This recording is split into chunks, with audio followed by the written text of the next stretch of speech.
আবার একটি নতুন ভিডিও। এটি স্লাইট ইনফরমেটিভ ভিডিও আছে। এখানে এটি ইন্ডিয়ান স্পেকটাকেল কোবরা, মানে আমাদের গোখরো সাপ, যেটা আমাদের ইন্ডিয়ান বিগ ফোরের মধ্যে একটি মারাত্মক স্থান দখল করে আছে এবং গ্রাম বাংলায় এই সাপটি বেশ মারাত্মক হারেই নাম কামিয়েছে বাইট রেকর্ডের দিক থেকে। মাঠে ঘাটে বা বাড়ি ঘরে বেশিরভাগই এই সাপের কামড়েই মৃত্যু হয়। তো সাপটি আজকে দেখাবো। যদিও সাপটি সবারই পরিচিত, তাও কিছু জিনিস একটু দেখাতে চাই। মেনলি এর হুড মার্ক বা আরও কিছু। সাপটি এখন ভিতরে ঢুকে রয়েছে, বেশ বড় সাইজের। আস্তে যদি সাপটি দাঁড়ায় ঠিক মতো তাহলে এটিকে দেখানো যাবে আশা করছি।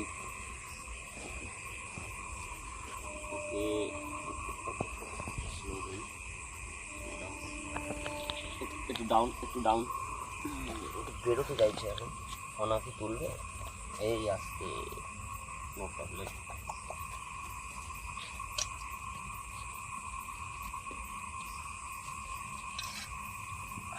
প্রবলেমটা হচ্ছে যে এই সাপগুলি হচ্ছে কমপ্লিট নকটার্নাল, আর সাথে টিউবিনাল মুভমেন্টও আছে, ক্রেপাসকুলার, মানে 3 রকম মুভমেন্টই আছে। তবে বেশিরভাগই এটি নকটার্নাল মুভমেন্ট, মানে নিশাচর মুভমেন্ট। তার কারণটা হচ্ছে সোনাটা তুলছে, সাপটি মেল আছে।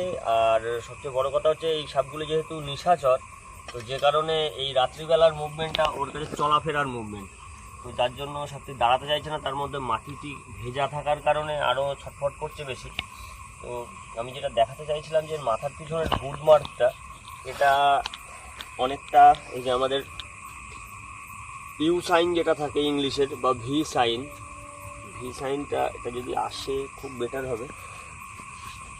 যদি হুড নেয়, হুডটা নিতে চাইছে না, আসবে না যদিও। মাথার পিছনে একটু ক্লোজে নিয়ে দেখাবো হালকা করে, যদি বোঝা যায় সামান্য। এই যে ইউ সাইনটা, এইটা হচ্ছে গোখরো আর কেউটের ডিফারেন্স। এর মাথার পিছনে যেরকম ইউ সাইন থাকবে, আর কেউটের মাথার পিছনে থাকবে করটি বা খুলির চিহ্ন, স্কাল সিম্বল। তো বিষয়টা হচ্ছে যে এই সাপটি আমাদের এখানে খুবই কমন। এটাকে অনেক জায়গায় অনেকে খয়ে গোখরো, খরিশ, আরও বিভিন্ন নামে চেনে, দুধ খরিশ। তো এই সাপগুলি ন্যাচারালি চট করে খুব একটা যে নিজে থেকে এগিয়ে এসে বাইট করে তা নয়, অ্যাক্সিডেন্টলি যে কোনো সাপই বাইট করে। যে দেখছেন সাপটি সমানে এখন জিভ দিয়ে সেন্স করছে এনভায়রনমেন্ট, যে ও কোথায় আছে, কি পরিবেশে আছে। আর এই যে ফনা তোলার স্টেপটি হচ্ছে, এই স্টেপের ফনা তোলার মানে হচ্ছে ও কিন্তু এনভায়রনমেন্টটাকে স্টাডি করতে করতে যেতে চাইছে আর কি, পালাতে চাইছে। যখন ও ফনা তুলে পুরোপুরি দাঁড়িয়ে যাবে, তখন এই যে দাঁড়িয়ে গেল মানে হচ্ছে ও এবার এনভায়রনমেন্টটাকে ভালো করে স্টাডি করছে। ও তখন কিন্তু ডিফেন্ডার মুড নেয়ার আগের পজিশন এটা, মানে ওর যে এনিমি থাকবে তাকে কিন্তু নিজেকে মানে বড় দেখানোর চেষ্টা করবে। এই যে আমি যেমন এখন ওর ডিফেন্ডার, মানে আমি যেমন এখন ওর এনিমি হিসাবে, ও কিন্তু রীতিমতো আমাকে চেস করছে, জাস্ট অনলি ফর জিনিসটাকে ফলো করছে, আমাকে ফোকাস করছে, কিন্তু আমাকে এখনও ডিফেন্ড করতে চাইছে না।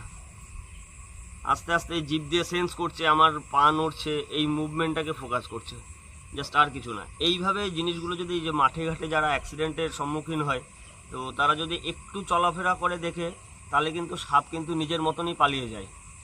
এই যে আমি যেমন সাপটাকে এখন টেম্পটেড করছি বলে সাপটি এতক্ষণ ধরে পালানোর চেষ্টা করছিল, যখন পালাতে পারলো না, তো তখন সাপটি আস্তে আস্তে এখন রুখে দাঁড়াচ্ছে, ওঠার চেষ্টা করছে।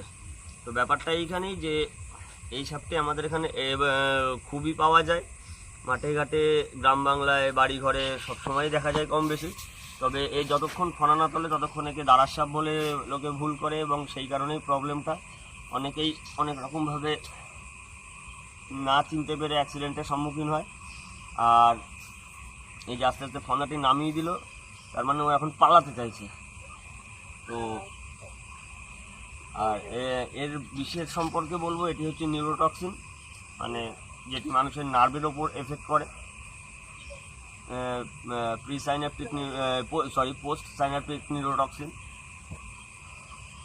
এইবার আমি এর সিম্বলটা একটু একটু ক্লোজ হলে সিম্বলটা দেখা যাবে। ফোকাসটা আছে আমার দিকে, এই যে এই ইউ সাইনটা, এইটা হচ্ছে গোখরোচ সাইন। এই সাইনটা থাকা মানে এটি গোখরোচ। সেটা কালার যাই হোক না কেন, এর পিছনে কালারটা ফ্যাক্টর না, কালারটা মেনলি ডিপেন্ড করে কোন এনভায়রনমেন্ট বা মাটির কন্ডিশন কি আছে, সাপটির জন্ম কোন পরিবেশে, সব কিছু মিলিয়ে মিশিয়ে কালারটি ডিপেন্ড করে। তবে ন্যাচারালি এই কালারটি অল ওভার ইন্ডিয়াতে বেশি পাওয়া যায় এবং এটি কমন কালার। স্পেকটেকল কোবরা না জানা যা, এটি একটু ফুল অ্যাডাল্ট সাইজের মেল আছে। তো এটাই বলার ছিল যে মাঠে ঘাটে বা গ্রাম বাংলায় এখন বর্ষার দিনে সবাই সাবধান এই সাপটি থেকে। সাপটি খুবই বিষাক্ত সাপ, আর সবসময় খেয়াল করতে হবে যে এদেরও জায়গা আস্তে আস্তে কমে আসছে নেচারে। তো সেই কারণে দরকার হচ্ছে এদেরও একটু জায়গা তৈরি করে দেওয়ার, বা যেটুকুনি পজিশনে এরা আছে সেটুকুনি পজিশনে এদেরকে সেফ ছেড়ে দেওয়ার। এবার এসছি আরেকটি ইনফরমেটিভ ভিডিওতে। এটি এশিয়ার top most venomous common threat, যেটাকে বাংলায় কালাশ বলা হয়, আবার এটাকে সাইলেন্ট কিলারও বলে। তার কারণটা হচ্ছে এর কামড়ে কোনো ব্যথা বেদনা জ্বালা যন্ত্রণা কিছুই হয় না, চুপচাপ ঘুমের ঘোরে মৃত্যু।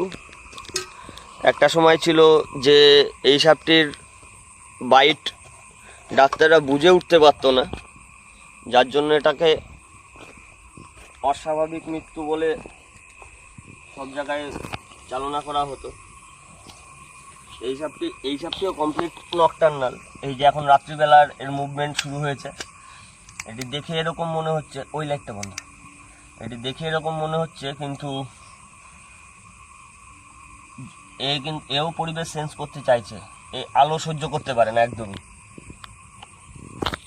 এই জন্য এ পুরোপুরি রাত্রিবেলা বেরোয়। এবং সবচেয়ে বড় প্রবলেম যেটা, যে এই সাপটি নিজের হিট ব্যালেন্স করার জন্য মানুষের বডি থেকে হিট সেন্স করে নিজের বডির টেম্পারেচারটাকে অ্যাডজাস্ট করে, যেই কারণে এর নিজেকে হিট করার জন্য মানুষের বিছানায় এরকম টাইপের বুটের মধ্যে আস্তে আস্তে ঢুকে যাওয়ার চান্স থাকে। এই রাত্রি হয়েছে, এই যে এটি একটা ডিফেন্ডিভ মুড।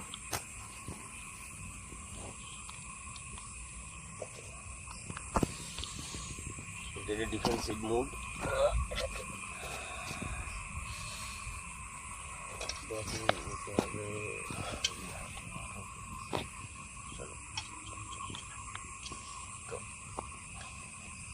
আস্তে আস্তে নিজের মুডে ফিরতে চাইছে, হ্যান্ডেলিং দরকার। আস্তে আস্তে আস্তে এটি হচ্ছে সাইলেন্ট কিলার। এর কামড়ে কোনো ব্যথা বেদনা নেই।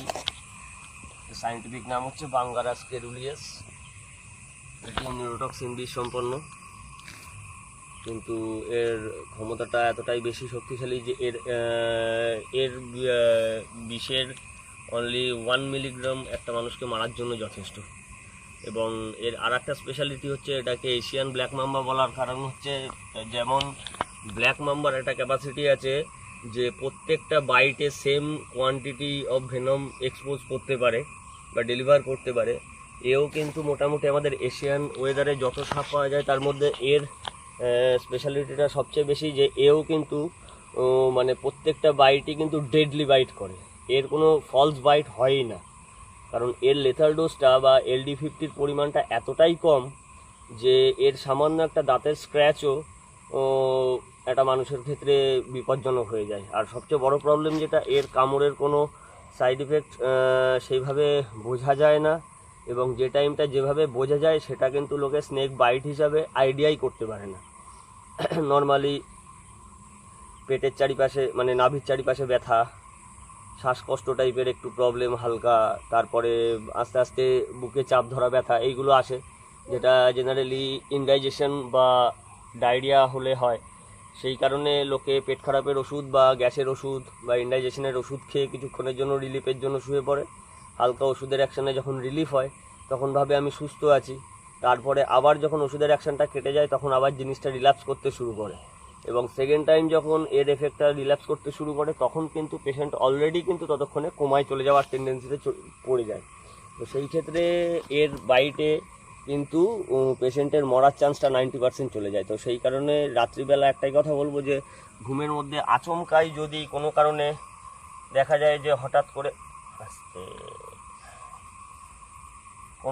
ঘুমের মধ্যে হঠাৎ করে যদি কারোর পেটে ব্যথা শুরু হয়, তো টাইম ওয়েস্ট না করে সোজা তাকে আমি সাজেস্ট করব সোজা হসপিটালাইজ হওয়ার, কারণ এটাই সবচেয়ে মারাত্মক উপায়। কারণ কালাজের বাইটটা বেশিরভাগই বিছানা থেকে হয় এবং দেখা যাচ্ছে জিভটা এই সাপটার কিন্তু একটু পিঙ্কিশ, এটা পিওর ব্ল্যাক বা অন্য কালারের অন্য সাপের মতো অন্যরকম হয় না, এটা পুরোপুরি রেডিশ পিঙ্ক হয়।